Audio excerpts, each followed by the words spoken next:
Está a gravar, direitinho.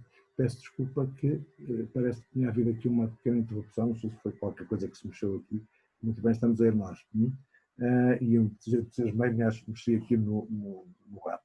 Ora bem, isto só para lhes dizer então que no artigo 15 bis o que temos aqui é o procedimento, mas relativamente às situações em que o crime de agressão é denunciado ao procurador por um Estado ou em que é o próprio procurador que desencadeia o procedimento, nomeadamente através da abertura do inquérito, com autorização do juiz de instrução, mas em que é denunciado, em que estes crimes o crime é denunciado, por exemplo, por uma organização internacional, Médicos Sem Fronteiras, imaginemos, certo? Ora bem, o que é que acontece? Acontece que isto, para lhe dizer em duas palavras o seguinte, tanto o artigo 15 bis como o artigo 15 ter, o artigo 15 ter refere-se à situação em que o crime é denunciado pelo Conselho de Segurança. Ora bem, o que é que acontece? Só demonstra uma vez mais que o Conselho de Segurança tem uma importância determinante na prossecução desta ação penal relativamente aos crimes de agressão. É que pode acontecer que o Tribunal exerce a sua competência, a sua jurisdição, e o próprio Procurador tem que tomar em atenção, muito especialmente, a posição do Conselho de Segurança. Ou seja, quando é denunciado um crime de agressão ao Procurador por um Estado, por uma outra organização qualquer, diz o número 6 do artigo 15, diz o seguinte: se concluir que existe fundamento suficiente para abrir um inquérito em relação ao crime de agressão, o Procurador certifica-se primeiro, sublinho isto, artigo 15.6, que o Conselho de Segurança verificou a existência da prática de um ato de agressão pelo Estado visado. Teve um ato de agressão nos termos do artigo 8º bis 2, como vemos. O Procurador notificará o Secretário-Geral das Nações Unidas do caso levado a tribunal, bem como de quaisquer informações ou documentos pertinentes. Diz o número 7. Quando o Conselho de Segurança verificou a existência da prática de um ato de agressão, o Procurador pode abrir um inquérito em relação ao crime de agressão. Portanto, parece que se o Conselho de Segurança disser não houve ato de agressão, não pode abrir. Portanto, temos aqui uma interferência direta do Conselho de Segurança, aliás, na linha do que se passa no artigo 16, já na versão originária do Estatuto, no que respeita à suspensão dos processos em relação a qualquer crime, mas agora aqui com uma particular cuidado no crime de agressão. E note-se que o próprio artigo 15 ter, no que respeita ao crime, mas que é, podemos dizer, desencadeado não, é denunciado pelo Conselho de Segurança, nos termos do artigo 13b, isto significa que o Tribunal exerce a sua competência, mas nos termos que estão definidos no artigo 13b. Nos termos que estão definidos no artigo 13b. Quando há uma denúncia por parte do Conselho de Segurança, onde se diz que a verificação no número 4 do artigo 15 ter, diz a verificação da existência da prática de um ato de agressão por um órgão externo ao Tribunal não afeta as conclusões do Tribunal ao abrigo do presente artigo, mas esta denúncia aqui é sempre feita precisamente pelo Conselho de Segurança, consegue ser feita pelo Conselho de Segurança. O Tribunal pode exercer a sua jurisdição em relação ao crime de agressão em conformidade com o artigo 13, da linha B do artigo 13, sob reserva do disposto do presente artigo, onde se diz no número 2 que o Tribunal só pode exercer a sua jurisdição em relação aos crimes de agressão cometidos um ano após as alterações terem sido ratificadas ou aceitas por 30 Estados-parte. Estão a ver, quer dizer, só depois de ratificados, 30 Estados terem ratificado, mesmo que a denúncia seja feita pelo Conselho de Segurança, um ano após terem sido ratificadas as 30, por 30 Estados-parte. Ora bem, são situações específicas, dizemos nós, requisitos necessários para que o Tribunal possa julgar, não só porque tome conhecimento, o Tribunal Procurador, por um Estado ou por uma qualquer organização, nos termos do artigo 15 bis, como pelo próprio Conselho de Segurança, nos termos do artigo 15 ter. Certo? Note-se que, por outro lado, só para terminarmos mais uma vez esta questão, até porque foi suscitada ainda bem, O número 5 desta alteração, não é verdade, que nós aqui, que é introduzida ao Estatuto de Roma, refere-se ainda a uma alteração ao artigo 25. Ora bem, uma alteração à letra do artigo 25. E, senhoras e senhores, não se esqueçam que o artigo 25 se refere à responsabilidade criminal individual. E o número 1 diz que, de acordo com o presente estatuto, o Tribunal será competente para julgar pessoas singulares. Já sabemos disto. Ora bem, só que agora o número 3 diz, do artigo 25, faz com que seja aditado aqui o seguinte. Número 3 diz: no que respeita ao crime de agressão, o disposto no presente artigo aplica-se apenas às pessoas que se encontrem em posição de controlar ou conduzir de forma efetiva a ação política ou militar de um Estado. Ora, note-se que aplica-se apenas às pessoas que se encontrem em posição de controlar ou conduzir de forma efetiva a ação política ou militar de um Estado. Ora bem, isto significa que quem controlar efetivamente a ação política ou militar. Aqui há uma restrição, não é qualquer um, não pode ser um soldado qualquer, não pode ser um secretário qualquer, não pode ser um ministro qualquer. É quem tiver efetivamente poder, militar e poder político.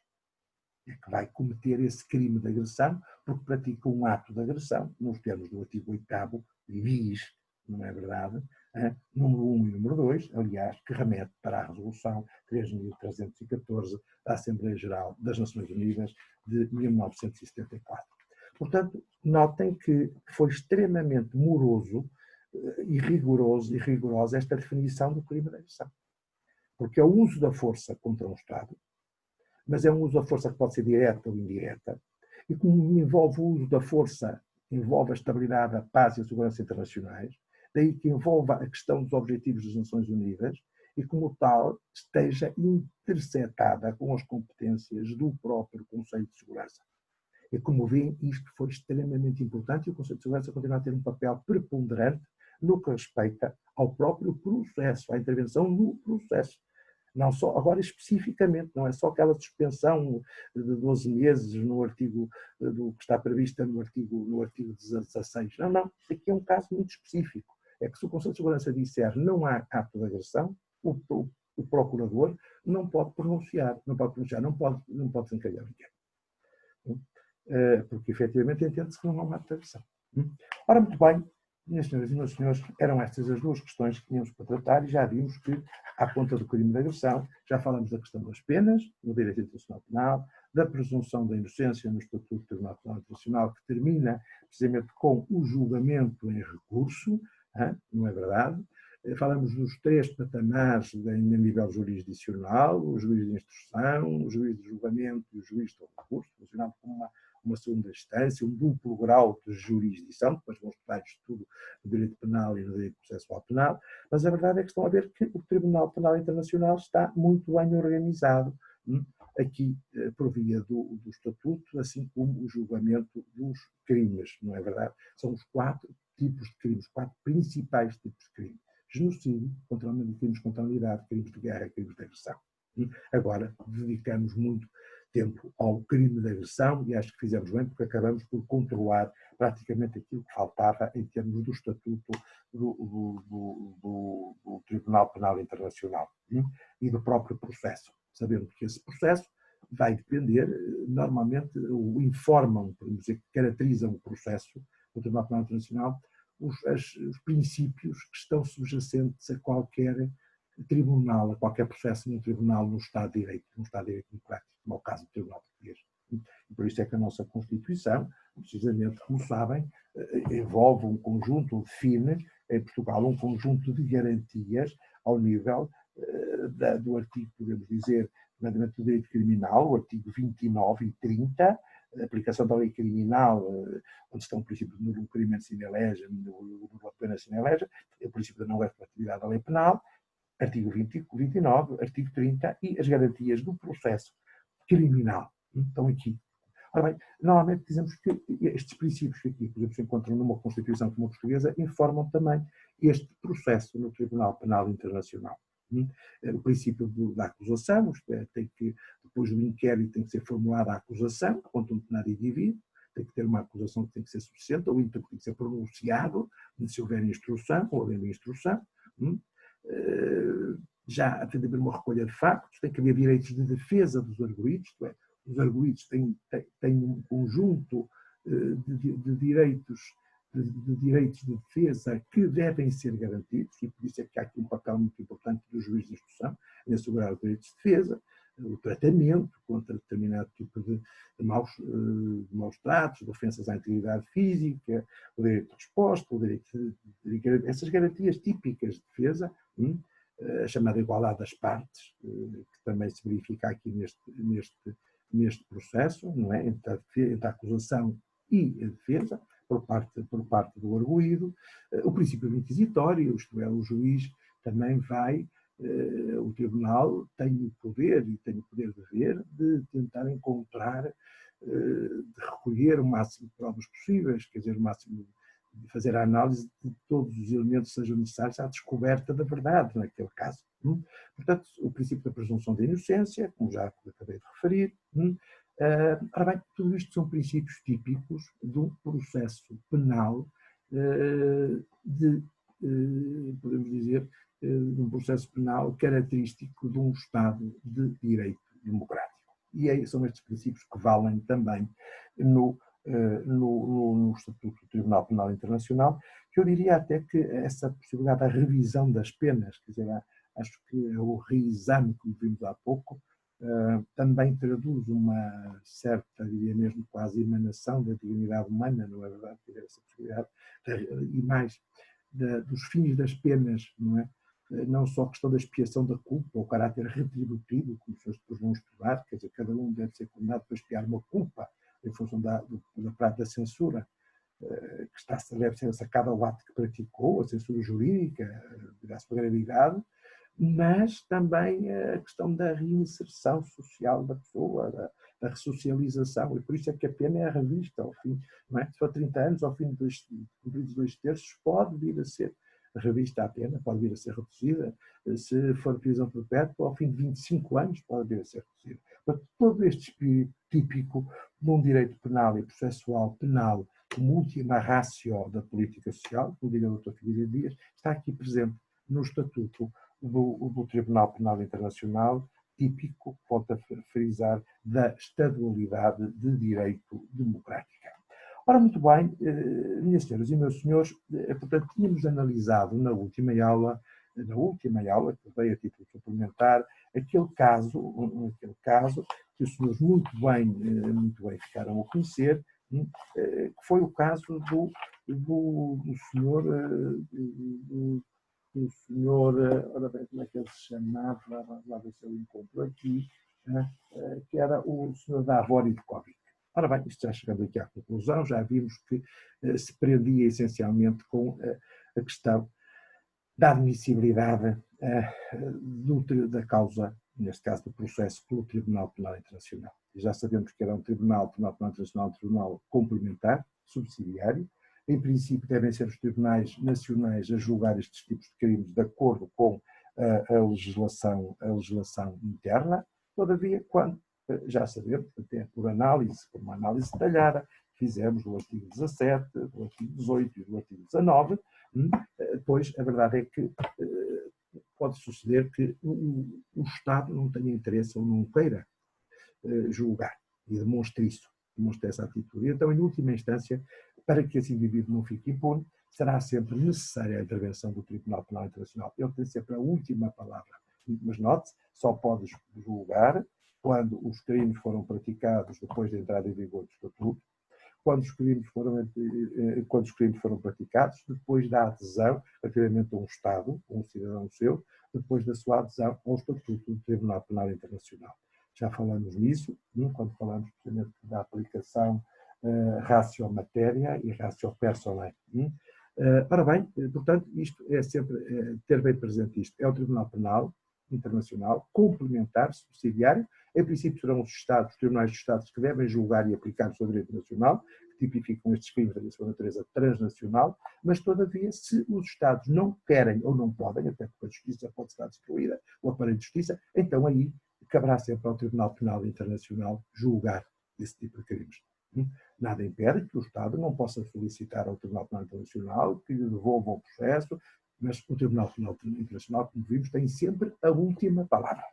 Ora, muito bem, de qualquer modo, e portanto damos por encerrada a análise daquele caso, que é um caso específico, é um caso típico, é um caso específico acerca do funcionamento do Tribunal Penal Internacional ou do processo no Tribunal Penal Internacional. Ora bem, cabe-nos agora, então, voltar aqui a um caso que eu já tinha, penso que foi até o primeiro caso que eu enviei aos senhores, Um caso não era o direito internacional económico, mas que envolvia o direito internacional penal.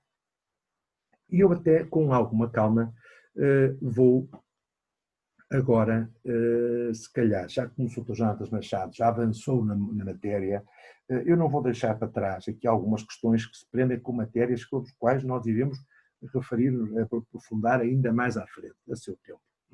Aliás, não se esqueçam que esta aula corresponde, não é a aula de ontem, não é a aula, estou a falar isto de 25, mas não é a aula de 24 nem de 23, mas é a aula da semana passada. E, portanto, isto não quer dizer que nós não estejamos já aqui a abordar questões que sucedem, que é matéria que será lecionada especificamente mais à frente, que iremos especificar mais à frente, certo? E iremos desenvolver mais à frente, não posso deixar de dizer. Mas vamos primeiro aqui atentar nas questões respeitantes ao direito internacional penal e tenho a certeza que os senhores aqui vão fazer o favor de imprimir esse caso, que está aí, o primeiro que eu lhes mandei, não foi o último, o da Avório de Covid, mas é o primeiro, onde está, juntamente com aquele caso de direito internacional económico, sobre o qual nos iremos debruçar, eventualmente amanhã já, então será a aula a última aula, não é? A aula de ontem, corresponde à aula de ontem, a aula de 24 e 23, ou corresponderá, que será sobre direito internacional económico. Mas agora vamos aqui a esta questão, para vermos até que ponto é que já estaríamos já em condições de encerrar, e encerramos de uma vez por todas, para já, a questão respeitante ao direito internacional penal. Não se preocupem que vamos ter tempo de abordar todas as matérias, aliás, como sempre o fiz e como faço nas aulas, quando estamos lá na nossa sala. Está bem? Ora bem, então vamos ver aqui este caso. Numa manhã fria e chuvosa de fevereiro de 2016, aviões militares sírios do governo de Bashar al-Assad, supostamente com o apoio de aviões russos, lançaram vários mísseis sobre um hospital de campanha no norte da Síria, matando médicos, enfermeiros e pacientes, num total de 25 civis. Insatisfeitos com o resultado, os aviões reagruparam para alvejar ambulâncias, transportando doentes para um outro hospital de campanha situado a vários quilómetros a sul. Alguns minutos depois, volveram para lançar 2 bombas sobre a entrada do hospital, matando mais civis. De regresso à base, atingiram com mísseis 2 escolas, um mercado e uma padaria. Ora bem, isto foi a situação descrita, então é uma situação muitíssimo gravosa, como estão a ver, que está aqui prevista neste foi um caso, o Dr. Jonatas Machado formulou precisamente um macro caso prático, não é verdade, como eu costumo dizer. Este macro caso prático normalmente costuma valer à volta de 10, 12 valores, mas, ora bem, vamos continuar então. Confrontado com as críticas da ONG, Organização Não Governamental, Médicos Sem Fronteiras, um oficial do exército sírio veio alegar que se tratou de uma operação militar de legítima defesa orientada para a eliminação de milícias terroristas. e de elementos do Daesh, lamentando quaisquer danos colaterais e incidentais. A Organização Médicos Sem Fronteiras solicita os seus serviços jurídicos, como é costume nós tratarmos isto nas aulas, não é verdade? Os seus serviços jurídicos a cada um dos senhores, porque pretende interpor uma ação judicial no Tribunal Internacional de Justiça por crimes de guerra contra Bashar al-Assad e pedir uma indemnização à Síria no TPI para reparar os danos causados às vítimas. Portanto, pede-se aqui, desde logo, para se pronunciarem, diremos nós, solicita os seus serviços jurídicos, porque pretende interpor uma ação judicial no Tribunal Internacional de Justiça por crimes de guerra contra Bashar al-Assad e pedir uma indemnização à Síria, no TPI para reparar os danos causados às vítimas. Ora bem, portanto temos aqui dois processos, não é verdade? Um no Tribunal Internacional que eles pretendem, Tribunal Internacional de Justiça por crimes de guerra contra Bashar al-Assad, e para pedir uma indemnização à Síria, no TPI, para reparar os danos causados pedir uma indemnização à Síria, no TPI, Tribunal Penal Internacional, para reparar os danos causados às vítimas. Portanto, dois processos, dois tribunais, dois países distintos. E também parece-me que dois réus, entre aspas, distintos. Vamos ver isto. Esclareça a sua consulente, a consulente é quem pede o conselho, ora quem é que pede o conselho aqui é precisamente a Organização Médicos Sem Fronteiras, sobre a sustentabilidade da sua pretensão, comentando a posição do exército sírio e aludindo aos seguintes temas: regime internacional da legítima defesa, direito humanitário e crimes internacionais, pressupostos objetivos e subjetivos da jurisdição do TPI e do Tribunal Internacional de Justiça, pressupostos, limites e conteúdo da responsabilidade internacional dos Estados. Ora bem, minhas senhoras e meus senhores, sem prejuízo, fazermos uma abordagem aqui a outras questões que ainda não desenvolvemos nas nossas aulas práticas, todavia, vou debruçar-me, obviamente, sobre as questões que respeitam aqui ao direito internacional penal e ao funcionamento do Tribunal Penal Internacional. E desde já estabelecer aqui um confronto concreto e fundamentado com o Tribunal Internacional de Justiça, porque estas questões já têm vindo a ser tratadas por nós já temos abordado aqui estas questões. E notem que este caso é um caso extremamente rico, precisamente para a análise do direito internacional penal e do funcionamento do Tribunal Penal Internacional. Antes de mais, como estávamos a ver, temos aqui uma narração que eu diria que é dramática, gravíssima, muito grave, muito dramática. E isso acontece, aconteceu e acontece. A verdade é que temos aqui um bombardeamento por aviões da Força Aérea Síria, de Bashar al-Assad, como sabem, presidente da Síria, o presidente legítimo da Síria, supostamente, com o apoio de aviões russos. Isto é uma questão que os senhores depois poderiam comentar, supostamente com o apoio de aviões russos, lançaram mísseis sobre um hospital de campanha no norte da Síria, matando médicos, enfermeiros, pacientes. No norte da Síria, matando médicos, enfermeiros, pacientes, num total de 25 civis. Insatisfeitos, reagruparam para usar ambulâncias que transportavam doentes. Depois voltaram a lançar 2 bombas na entrada do hospital, matando civis. De regresso à base, atingiram escolas, mercado e uma padaria. Ora bem, minhas senhoras e meus senhores, quais são os crimes que nós temos aqui presentes, aqui com estes dados? Quais são? Obviamente que, se lembrarem, estamos a falar de 4 tipos de crimes, porque estamos a falar de um julgamento que vai ser feito no Tribunal Penal Internacional. Independentemente de se tratar da Síria, agora de se tratar de um indivíduo, não, o de Bashar al-Assad, quais são os crimes que efetivamente o governo, o Bashar al-Assad, veio a cometer, o que ordenou, o que desencadeou. É que não há aqui um ataque contra outro Estado. Portanto, não se pode falar propriamente aqui de um crime de agressão. Tudo isto se passa dentro da Síria.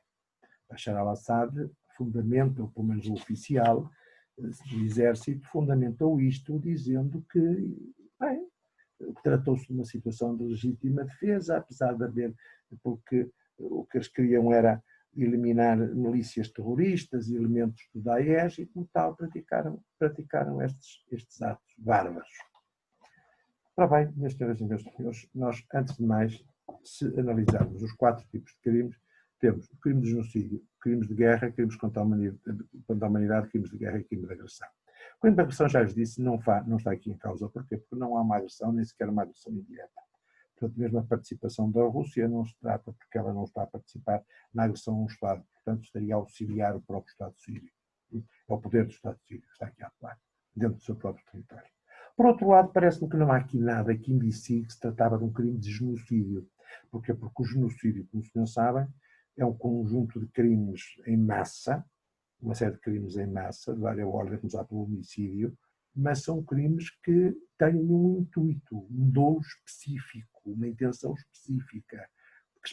Que intenção específica é essa? É aniquilar, exterminar um determinado grupo por razões étnicas, por razões religiosas, por razões políticas. Ora, nada disto aqui se diz, nada nos diz. Nós sabemos que na realidade não é, pode não ser muitas vezes assim, em termos rássicos ou étnicos, mas aqui nada nos diz acerca desta caracterização do crime de genocídio, tal como ele nos aparece aqui previsto. Já vimos no artigo 8º que diz o crime de agressão. Agora, o artigo 6º, relativamente ao crime de genocídio. Para efeitos do presente estatuto, entende-se por genocídio qualquer um dos atos que a seguir se enumeram, praticado com a intenção de destruir dolo direto, no todo ou em parte, um grupo nacional, étnico, rássico ou religioso enquanto tal, homicídio dos membros do grupo e ofensas à integridade física. Aqui foi sempre essencialmente homicídios. E, na melhor das hipóteses, ofensas à integridade física. Ofensas graves à integridade física e mental dos membros do grupo. O que nós encontramos aqui, bem, não está aqui um crime de genocídio. De qualquer modo, vamos ver. E crimes contra a humanidade? Não, os crimes contra a humanidade estão aqui de certeza. E estão aqui de certeza porque os crimes contra a humanidade, nos termos do artigo 7º, traduzem-se no seguinte: para efeitos do presente estatuto, entende-se por crime contra a humanidade qualquer um dos atos seguintes. Atos seguintes foi essencialmente o homicídio, certo? Homicídio. Foi, não haja dúvida que foi. Ou até a perseguição de um grupo de pessoas na linha H. Ora bem, e outros atos de caráter semelhante, a linha K, desumanos.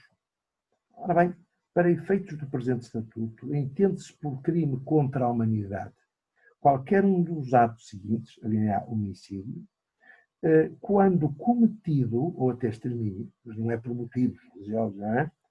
Quando cometido no quadro de um ataque generalizado ou sistemático. É que foi generalizado e foi sistemático. Foi para trás e para a frente, para a frente e para trás. E vieram agora e atacaram os hospitais, e atacaram as ambulâncias, atacaram a padaria. Contra qualquer população civil. É que o que está aqui em causa, havendo conhecimento deste ataque, é que o que está aqui em causa é um ataque contra a população civil.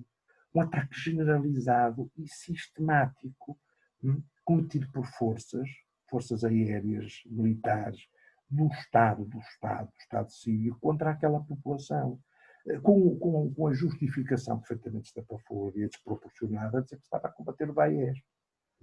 Ora bem, isto não justifica que se ataquem escolas, mercado, padaria, que se venham a alojar ambulâncias com doentes, médicos, hospitais. Ora bem, isto é um crime contra a humanidade, ou foi uma série de crimes contra a humanidade, indiscutivelmente. Podemos dizer que estão aqui preenchidos os pressupostos que estão tipificados precisamente no artigo 7º, preenchidos em concreto, crimes contra a humanidade. Mas, não só os crimes contra a humanidade, mas também os crimes de guerra. Os crimes de guerra. Ora bem, porquê? Porque os crimes de guerra, no fundo, estamos aqui perante uma situação de guerra. Guerra interna, mas é uma guerra. Não há uma guerra entre dois Estados. mas há uma guerra dentro da própria Síria. Nós chamaremos uma guerra civil, tradicionalmente, mas há uma guerra dentro da própria Síria. E veja-se o crime de guerra. O artigo 8 do Tribunal terá competência para julgar crimes de guerra, em particular quando cometidos como parte integrante de um plano ou de uma política ou como parte de uma prática em larga escala deste tipo de crimes. É uma verdade, pois mesmo que fosse para combater Daesh, bem, agora como é possível praticar este tipo de crimes. E para os efeitos entende-se por crimes de guerra violações graves às convenções de Genebra 12 de agosto de 49. Eu já lhes mandei as 4 convenções, dirigidos contra pessoas e bens, homicídio doloso, tortura, tratamentos desumanos, ato de causar intencionalmente grande sofrimento ou ofensas graves à integridade física ou à saúde. Ora bem, tudo isto se passou aqui, não é? Houve violações às convenções de Genebra, que foi contra populações indefesas, foi contra doentes, num conflito de guerra, e dirão, mas houve guerra. Não é que há guerra, há, porque as próprias convenções de Genebra, no seu artigo, em qualquer uma delas, no seu artigo 3º, refere-se a conflitos armados que não são internacionais. Que não são internacionais em que sentido? Que não têm intervenção de forças internacionais. Até podemos dizer que aqui havia a participação da Rússia como uma força internacional, mas mesmo que atendêssemos só à Síria, pode haver internamente, se se atentarem ou se verificarem o que diz a linha C do número 2 do artigo 8º do Estatuto, diz o seguinte: em caso de conflito armado que não seja de índole internacional, as violações graves do artigo 3º, comum às 4 convenções de Genebra, 12 de agosto de 1949, a saber, um dos atos que a seguir se indicam, cometidos contra pessoas que não participem nas hostilidades, incluindo os membros das Forças Armadas que tenham deposto armas e os que tenham ficado impedidos de combater devido a doença, lesões, qualquer outro motivo, atos de violência contra a vida e contra a pessoa, particularmente homicídio, etc. Ora bem, temos aqui o quê? Situações, atos que são cometidos contra pessoas indefesas, que não participam nas hostilidades, internamente, certo? São conflitos internos, mas são situações de guerra, que estão previstas precisamente nas convenções de Genebra. E a linha C do número 2 do artigo 8º do Estatuto Internacional faz referência a essas violações. Portanto, aqui neste caso, apesar de ser o poder sírio contra terroristas, entre aspas, mesmo assim isto não lhe permitia, nem lhe dava legitimidade de violar as convenções de Genebra contra pessoas indefesas. Estão-me a fazer entender. Ora bem, temos aqui esta situação em que, obviamente, a pronúncia de alguém perante o Tribunal Penal Internacional, note-se que nós estamos aqui, estamos a falar em 2017, e, portanto, significa que já tinha entrado em vigor o Estatuto do Tribunal Penal Internacional. E, portanto, já era aplicado, o Tribunal Penal Internacional podia julgar este tipo de crimes. É verdade? Ora, quanto à organização Médicos Sem Fronteiras, uma organização não governamental, vem comentar esta situação e vem ter com os senhores ou o escritório, afinal, passa-se assim, o que é que nós devemos fazer? O oficial sírio vem alegar que se tratou de uma operação militar de legítima defesa. Ora bem, a legítima defesa, minhas senhoras e meus senhores, é uma legítima defesa, normalmente coloca-se nas relações entre Estados. É o que diz a Carta das Nações Unidas. Aliás, posso-lhes já dizer que os senhores devem ter presente sempre, nunca devem esquecer a questão da legítima defesa. E a questão da legítima defesa, como vamos ver mais à frente, porque a legítima defesa é uma das exceções à proibição do uso da força, por um lado, e por outro lado é uma causa de exclusão da ilicitude em termos dos Estados, em termos de responsabilidade internacional dos Estados. Tem esta dupla qualificação. É uma exceção à proibição do uso da força, legítima defesa, o direito inerente à legítima defesa. E, ao mesmo tempo, é uma causa da exclusão da ilicitude, na responsabilidade extracontratual, a responsabilidade por factos ilícitos.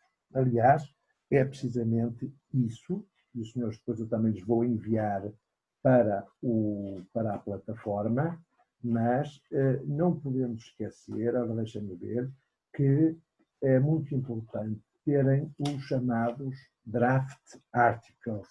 Ora, os draft articles, eu não sei onde é que os pus agora aqui, tenho aqui os draft articles, ou seja, o projeto de artigos sobre a responsabilidade internacional.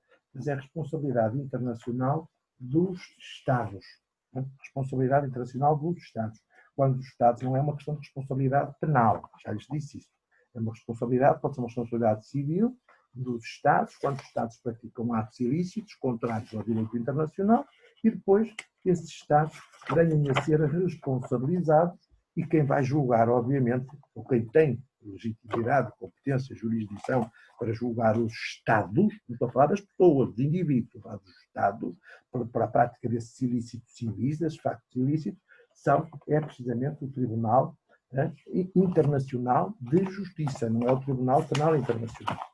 Bem, deixem-me procurar aqui, já estão habituados que eu tenha que procurar estas coisas, não é que imensa coisa, está a ver onde é que meti os draft articles, está aqui, pronto, os draft articles, ou o projeto de artigo sobre a responsabilidade internacional, eu vou, projeto de artigo sobre a responsabilidade internacional, eu depois vou colocar isto também agora na plataforma.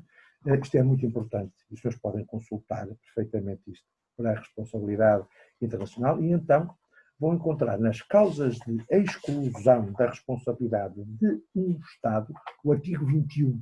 E o artigo 21 dos draft articles remete para a legítima defesa prevista no artigo 51 da Carta das Nações Unidas. Portanto, sim, artigo 51 da Carta das Nações Unidas e artigo 21 dos draft articles, ou projeto de artigos sobre a responsabilidade internacional, contemplam estas duas dimensões da legítima defesa. Por um lado, o artigo 51 refere-se precisamente à legítima defesa, tal como ela se encontra prevista na Carta, e como exceção à proibição do uso da força.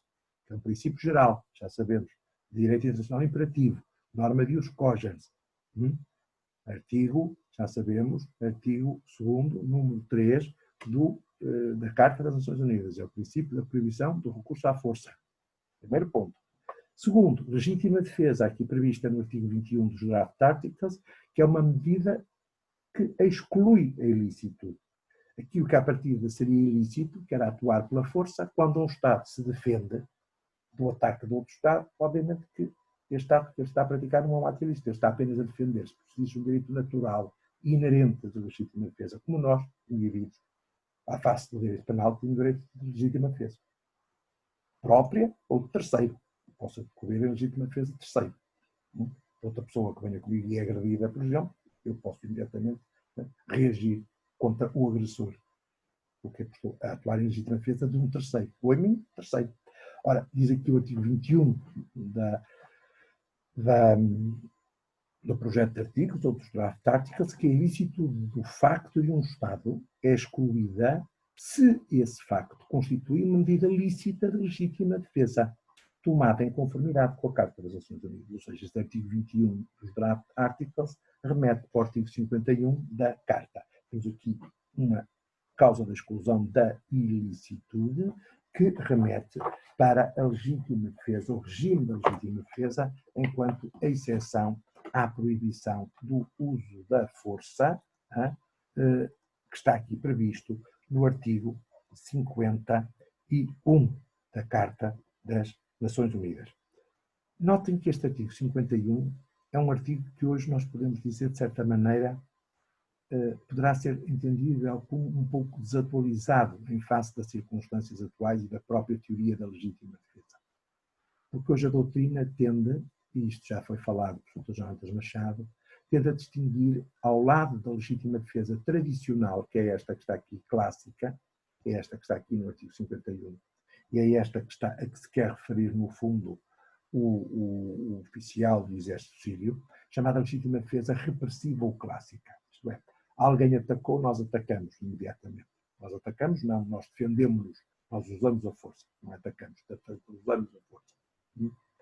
É um ataque imediato, um ataque iminente, uma resposta atual, um ataque de outra. Esta é a legítima defesa repressiva ou tradicional. É esta que está aqui no artigo 51, que eu já vou ler. Agora, o que se coloca hoje é outra teoria, que é a legítima defesa preventiva. Aquela velha máxima de Churchill, a melhor defesa é o ataque.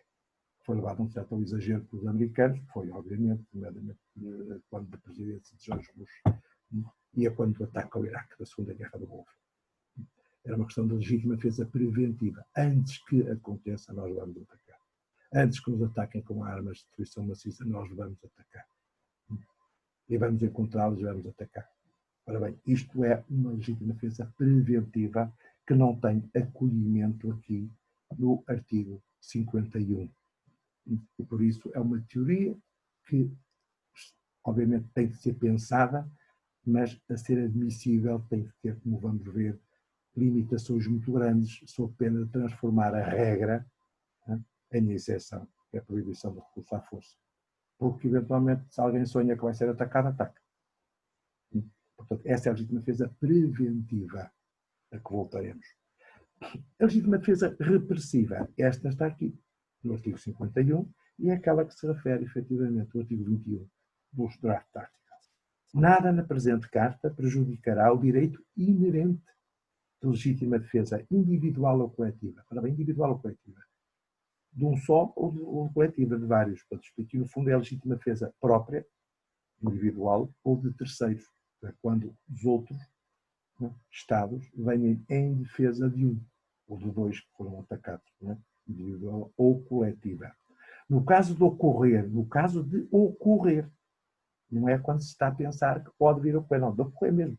Um ataque armado contra um membro das Nações Unidas. Quando ocorrer um ataque armado.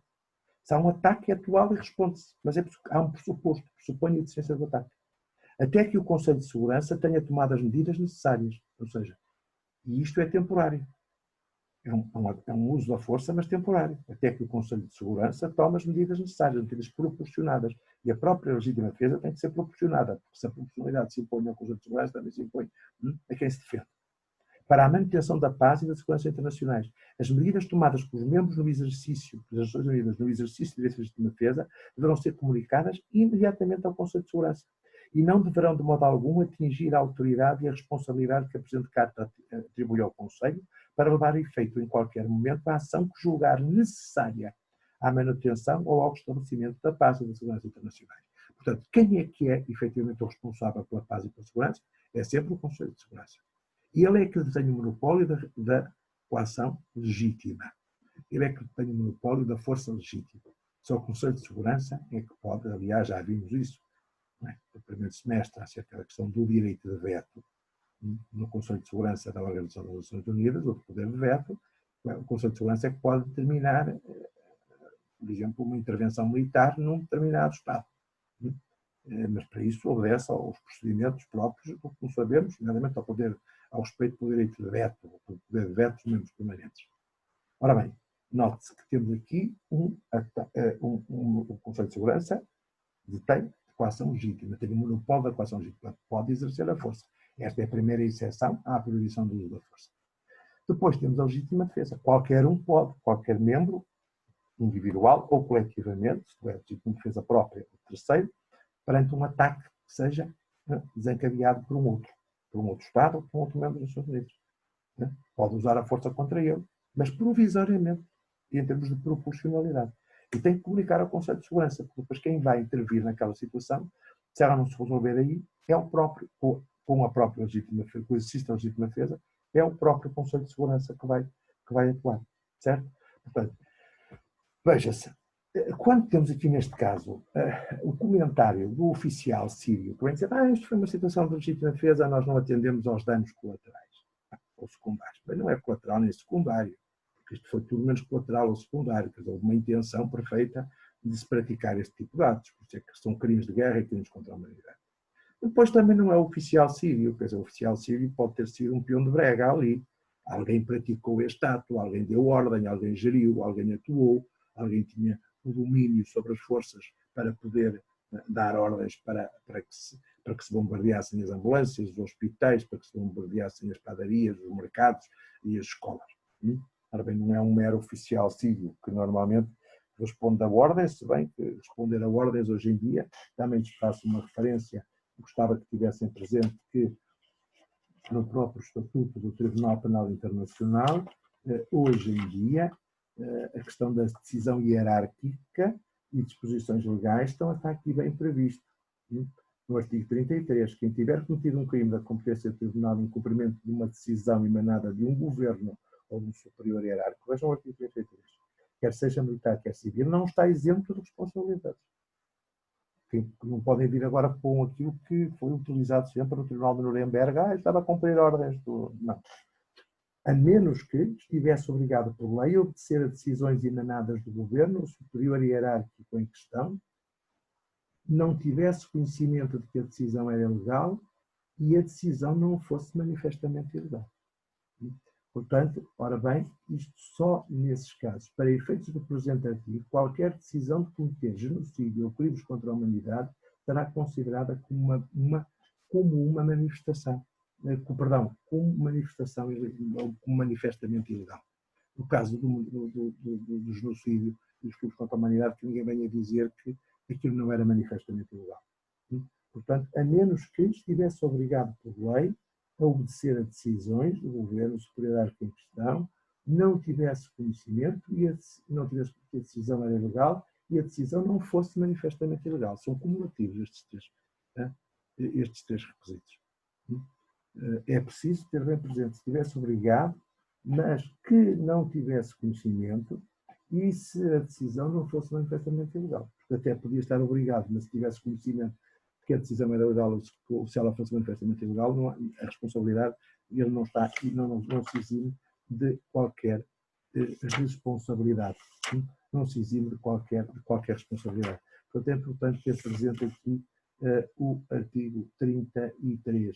Aliás, como também pode suceder quando nas causas da exclusão da responsabilidade criminal, no artigo 31, no artigo 31, quando, por exemplo, alguém tiver incorrido numa conduta, mas é uma causa de exclusão, não é da exclusão, mas é uma causa de exclusão da responsabilidade criminal, sem prejuízo de outros fundamentos para a exclusão da responsabilidade criminal previstos no presente estatuto, não será considerado criminalmente responsável a pessoa que, no momento da prática de determinada conduta, tiver incorrido numa conduta que presumivelmente, vejam lá a linha D, que presumivelmente constitui crime da competência do tribunal em consequência de coação decorrente de uma ameaça iminente de morte ou de ofensas corporais, graves para si ou para outrem, e em que se veja compelida a actuar de forma necessária e razoável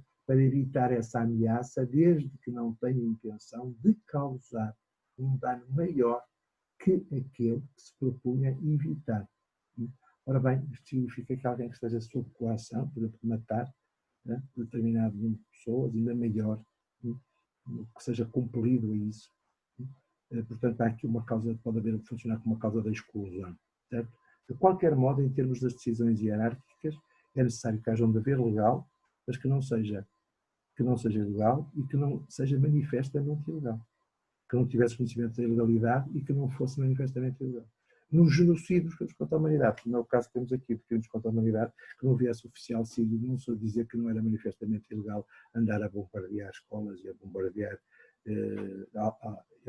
escolas e a bombardear hospitais ou a bombardear ambulâncias. Portanto, já fomos mais além do que aquilo que deveríamos ter ido, mas já agora deixo-vos uma dica para poderem analisar aqui o artigo 31 e o artigo 33. De qualquer forma, aquilo onde eu queria chegar, independentemente da responsabilidade internacional do Estado, que depois vai ser objeto de uma análise mais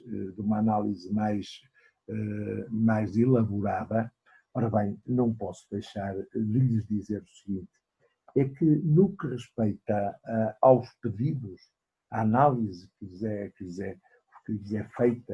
pedida, pela Organização Médicos Sem Fronteiras, a Organização Médicos Sem Fronteiras o que diz é que solicita os seus serviços jurídicos que pretendem interpor uma ação judicial no Tribunal Internacional de Justiça por crimes de guerra contra Bashar al-Assad.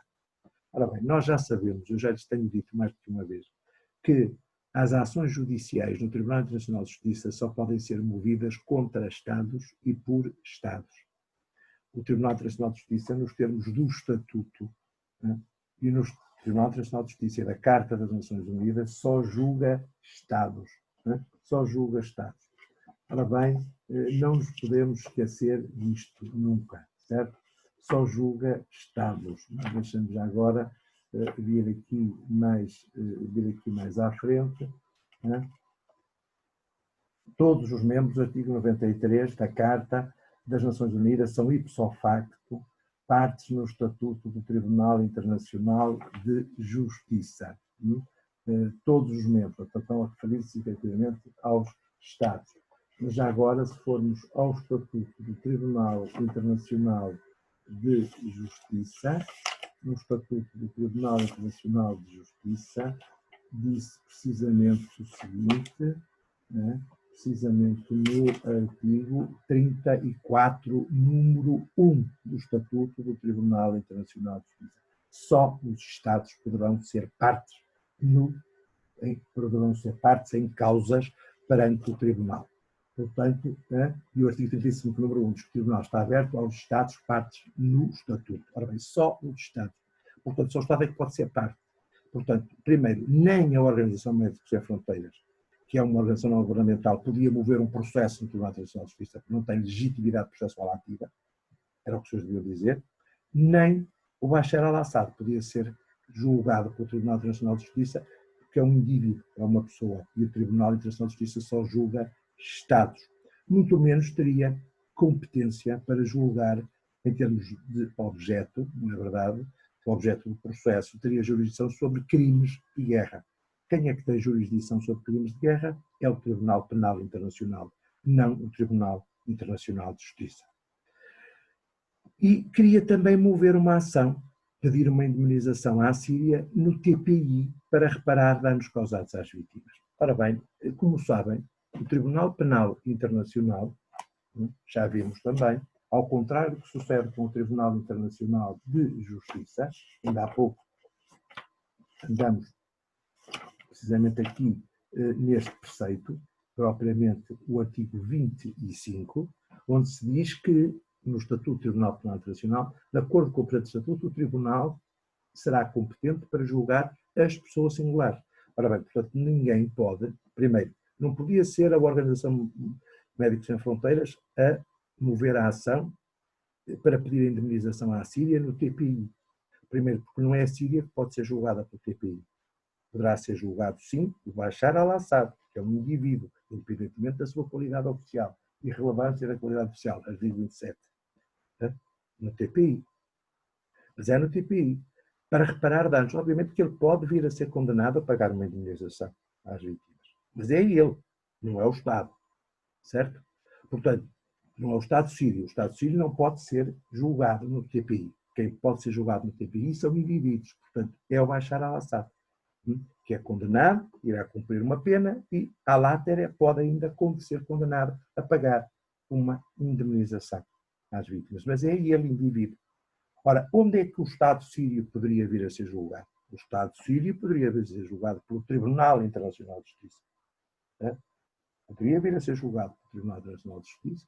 Isto é, se houvesse situações em que um Estado entendesse que tinha havido atos ilícitos praticados, violação de normas imperativas de direito internacional e, portanto, violação dos direitos humanos, e, portanto, poderia ser um outro Estado que se entendesse com legitimidade processual ativa para mover um processo contra a Síria, mas nunca pelo Tribunal Penal Internacional. A Síria nunca podia ser julgada pelo Tribunal Penal Internacional, quando muito no Tribunal Internacional de Justiça, por responsabilidade por factos ilícitos, e teria que ser movida sempre essa ação por um outro Estado.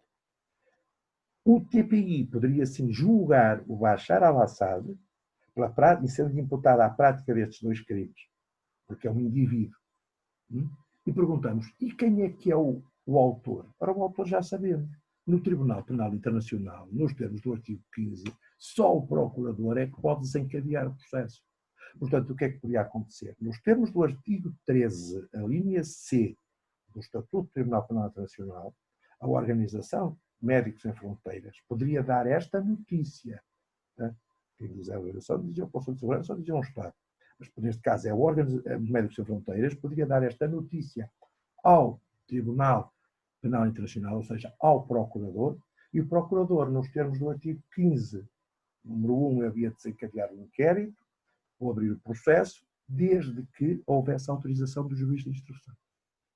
Portanto, nunca se esqueçam, mais uma vez, quando aqui se pedia à Organização Médica Internacional, e agora perante isto, sim senhor, estamos aqui perante dois crimes, não, tipos de crimes, crimes contra a humanidade, crimes de guerra, vai ser julgado, muito bem, estão preenchidos os pressupostos, mas é o Tribunal Penal Internacional que julga estes crimes? Julga, mas só julga o indivíduo, julga o Bashar al-Assad, não pode julgar a Síria. Certo? Depois, nem o Tribunal Internacional de Justiça pode julgar Bashar al-Assad, porque ele só pode julgar Estados. O Tribunal Penal Internacional é que só pode julgar indivíduos. Certo? Portanto, nunca se esqueçam da legitimidade processual ativa, quem move o processo, a legitimidade processual passiva. No Tribunal Penal Internacional, legitimidade processual ativa, procurador. Legitimidade processual passiva, qualquer indivíduo, independentemente da sua qualidade oficial. Na legitimidade, no caso do Tribunal Penal Internacional, do Tribunal Internacional de Justiça, qualquer conflito, qualquer violação da norma de direito internacional por parte de um Estado, só os Estados é que podem ser julgados pelo Tribunal Internacional de Justiça. É o que diz precisamente o Estatuto do Tribunal Internacional de Justiça, aliás, na linha do que vem sendo dito na Carta das Nações Unidas. A responsabilidade internacional penal é uma responsabilidade individual, só julga pessoas físicas, pessoas singulares, pessoas humanas, indivíduos, pouco humanas nas atitudes que estão, mas indivíduos, certo? O Tribunal Internacional de Justiça só julga Estados. Ora, a responsabilidade é criminal, pela prática de crimes previstos, 4 crimes previstos no Estatuto, no âmbito do Tribunal Penal Internacional. O Tribunal Internacional de Justiça vai julgar, diremos nós, uma série, tem competência para julgar, no fundo, podemos dizer, um leque alargadíssimo de matérias, que está aqui previsto precisamente no artigo 36 do Estatuto do Tribunal Internacional de Justiça, desde que as partes lhe reconheçam jurisdição, desde que os Estados reconheçam jurisdição para julgar essas matérias. Por exemplo, a competência do Tribunal abrange todas as questões que as partes lhe submetam, como todos os assuntos especialmente previstos na Carta das Nações Unidas ou em tratados ou convenções em vigor. Estão a ver? É uma pluralidade de matérias. Os Estados-partes no presente Estatuto poderão a qualquer momento declarar que reconhecem como obrigatória esta chamada, já agora, 36 número 2, temos aqui o reconhecimento, que é um ato jurídico unilateral de todos os Estados, que os Estados fazem da jurisdição do Tribunal Internacional de Justiça, que é nada mais nada menos que a chamada cláusula facultativa de jurisdição obrigatória. A cláusula facultativa de jurisdição obrigatória significa que Portugal reconhece a jurisdição, pode reconhecer ao Tribunal Internacional de Justiça, a cláusula facultativa de jurisdição obrigatória. A partir do momento em que reconhece, depois tem que se sujeitar à jurisdição, só pena de incorrer em responsabilidade internacional se não aceitar. Por isso é que é um ato jurídico unilateral. Os Estados-partes poderão, em qualquer momento, declarar que reconhecem como obrigatório ipso facto e sem acordo especial, e em relação a qualquer outro Estado que aceite a mesma obrigação, a jurisdição do Tribunal em todas as controvérsias jurídicas que tenham por objeto a interpretação de um tratado, qualquer questão de direito internacional, a existência de qualquer facto verificado constitua violação de um compromisso internacional, a natureza ou a extensão da reparação devida pela ruptura de um compromisso internacional. Ou seja, isto significa que, e diz número 3, poderão ser feitas pura e simplesmente sob condições de reciprocidade ou por prazo determinado. Estão a ver? Mas são questões entre Estados. Portanto, aqui nunca a Organização Médicos Sem Fronteiras podia mover qualquer destas ações. Fosse no Tribunal Penal Internacional, porque aí é o Procurador. Fosse no Tribunal Internacional de Justiça, porque tem que ser sempre um Estado. Quanto à legitimidade processual passiva, nunca poderia ser o Tribunal Internacional de Justiça a julgar Bashar al-Assad, porque só julga Estados. E os indivíduos só podem ser julgados pelo Tribunal Penal Internacional, quando prática de crimes, destes 4 crimes que referimos. E o Tribunal Penal Internacional também não pode julgar Estados, também só pode julgar indivíduos. Portanto, era isto que nós aqui teríamos que fazer a análise. E, portanto, no fundo, acabamos por ver os pressupostos objetivos e subjetivos da jurisdição do Tribunal Penal Internacional, do Tribunal Internacional de Justiça, direito humanitário e crimes internacionais também, o regime internacional da legítima defesa até já foi falado e bastante, pressupostos, limites e conteúdo da responsabilidade internacional dos Estados, já vimos que aqui é um facto ilícito de um Estado também, que seria o Estado sírio, mas, note-se, isso será resolvido nos termos dos draft articles da responsabilidade internacional dos Estados, sobre os quais nos iremos debruçar mais à frente, sendo que há causas da exclusão da ilicitude. à partida, prima facie, aparece como ato ilícito, mas atendendo às suas características intrínsecas, acaba por ser um ato lícito, e, portanto, é uma causa da exclusão da ilicitude. É o caso típico da legítima defesa. Minhas senhoras e meus senhores, dou por terminada esta aula. E dando por terminada esta aula, fico muito satisfeito que já abordei toda a questão do direito internacional penal, mas já entrei no Tribunal Internacional de Justiça, sendo que o Tribunal Internacional de Justiça é um dos meios de resolução pacífica de conflitos. Como sabem, o princípio da resolução pacífica de conflitos é nada mais, nada menos do que uma norma imperativa de direito internacional que já conhecem. Está prevista no número 4 do artigo 2º da Carta das Nações Unidas. No número 3 está prevista a proibição do recurso à força. No número 4 está prevista a resolução pacífica de conflitos. Ora bem, e o artigo 33 da Carta das Nações Unidas refere-se precisamente a essas situações. Solução pacífica de conflitos, onde estão enunciados os vários meios de resolução pacífica de conflitos. Há os jurisdicionais e os não jurisdicionais.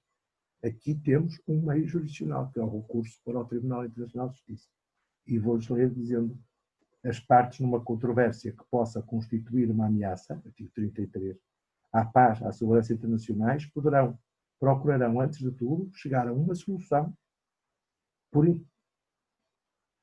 negociação, inquérito, mediação, conciliação, arbitragem, via judicial, recurso a organizações ou acordos regionais ou a qualquer outro meio pacífico à sua escolha. Portanto, este é o princípio da resolução pacífica de conflitos, concretizado nos meios para a resolução pacífica de conflitos, meios jurisdicionais e meios não jurisdicionais. Um dos meios jurisdicionais é precisamente, envolve a atuação de um tribunal entre Estados, conflitos entre Estados, é precisamente o recurso para o Tribunal Internacional de Justiça que vimos aqui, que estava aqui referido. Portanto, já vimos aqui relações entre a intervenção da força, o uso da força, resolução pacífica de conflitos, responsabilidade penal internacional, responsabilidade dos Estados, certo? Responsabilidade internacional dos Estados. Portanto, vamos ver na próxima aula, agora, uma questão de direito internacional económico e o modo como se resolvem normalmente estas questões de direito internacional económico, mas as relações económicas entre os Estados, mais provavelmente as relações comerciais no âmbito da Organização Mundial de Comércio e do órgão de resolução de litígios que está previsto no memorando anexo à criação, ao Acordo de Marrakech, portanto, no que diz respeito à criação da Organização Mundial de Comércio em 1994. Ora bem, minhas senhoras e meus senhores, muitíssimo obrigado pela atenção. Estamos, como digo, com esta matéria completamente encerrada. Está bem? Iremos então, na próxima aula, Direito Internacional Económico e, eventualmente, a questão da utilização dos espaços internacionais, mas vou apenas ficar pelo mar alto, ou pelo alto mar.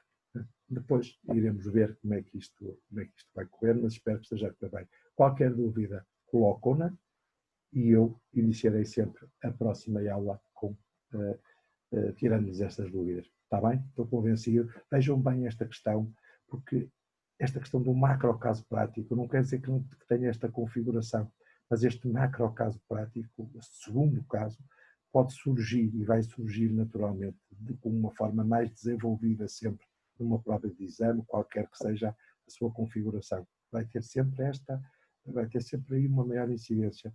Então vejam bem essas questões, fundamentem normativamente, saibam onde estão estes preceitos, estabeleçam uma ligação, um confronto entre eles. Está bem? Ora bem, e quanto a nós, despeço-me com um bom fim de semana, continuação de um bom fim de semana, e amanhã, depois de amanhã, será acionada a outra aula. Está falta. E teremos tempo até meados de maio para pôr isto tudo em ordem. Está bem? Ficará tudo em ordem. Aliás, está tudo atentado, já foram lançadas as bases teóricas, agora temos estes nossos casos para resolver sempre. Depois todos os casos vou-lhes mandando, aliás, a responsabilidade internacional, vou mandar os draft articles e ainda tenho depois mais uns casos práticos, claro, que vou lançar mais casos práticos. Então, boas tardes e até à próxima, se vos quiser. Obrigadíssimo.